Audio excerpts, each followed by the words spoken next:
සුබ දවසක් වේවා හැමෝටම.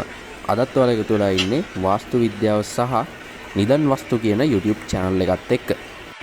අද මම ඔයාලත් එක්ක කතා කරන්නේ ගල් පෙට්ටිය නිදන් සලකුණ ගැන.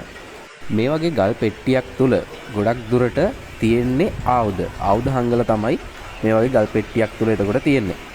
හැබැයි මෙන්න මේ ඔයාලට පේන සලකුණේ නිදන් වස්තු නෙවෙයි තියෙන්නේ. ගොඩක් වෙලාවට මේක ස්වභාවික පිහිටීමක්. එතකොට මේ වගේ සලකුණක් එක්ක මේ වගේ පෙට්ටියක් වගේ තිබුණට මේකත්සේ නිදන් වස්තු තියෙන විදිහක් නැහැ. හැබැයි මෙන්න මේ ආශ්‍රිතව තියෙන්න පුළුවන් මොකක් හරි සලකුණක්. ඊතලයක් හෝ වෙනත් සලකුණක් මේ ආශ්‍රිතව තියෙන්න පුළුවන්. අන්න එතනින් අපිට තීරණය කරන්න පුළුවන් මේ ආශ්‍රිතව නිදන් වස්තු තියෙනවද? එහෙම නැත්නම් ඊට පස්සේ ඒ සලකුණත් එක්ක අපිට තීරණය කරන්න පුළුවන් කොයි පැත්තේද තියෙන්නේ, කොච්චර දුරකින්ද තියෙන්නේ. මේ වගේ දේවල් ටික අපිට තීරණය කරන්න පුළුවන් මේ ආශ්‍රිතව තව පොඩ්ඩක් හොයලා බැලුවම. එතකොට මෙතනදී අපිට බලා ගන්න පුළුවන් ස්වභාවික පිහිටීම තියෙන තැනම වතුර පාරක් ගලාගෙන යන ලකුණක්.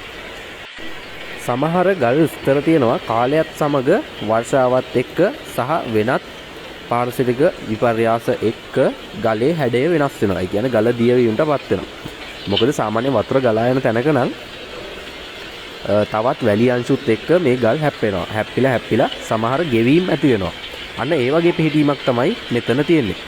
මීට අවුරුදු 1000කට 2000කට විතර කලින් ඉඳන් මේ වගේ වතුර තියෙන්න ඉඩ තියෙනවා.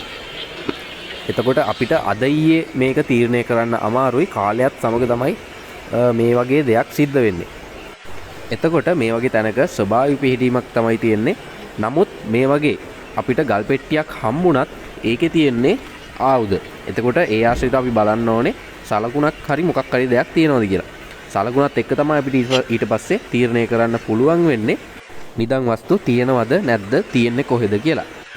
හරි, අද මම පුංචි වීඩියෝ එකක් කරේ නැත්තම් ඔයාලා දකින දේ කඩලා බිඳලා විනාශ කරලා එක්ක ඔයාලගේ මුදලුත් විනාශ කරගෙන මේ වගේ දේවල් වලට පෙළඹෙන හින්දා තමයි මේ වීඩියෝ එක මම කරේ.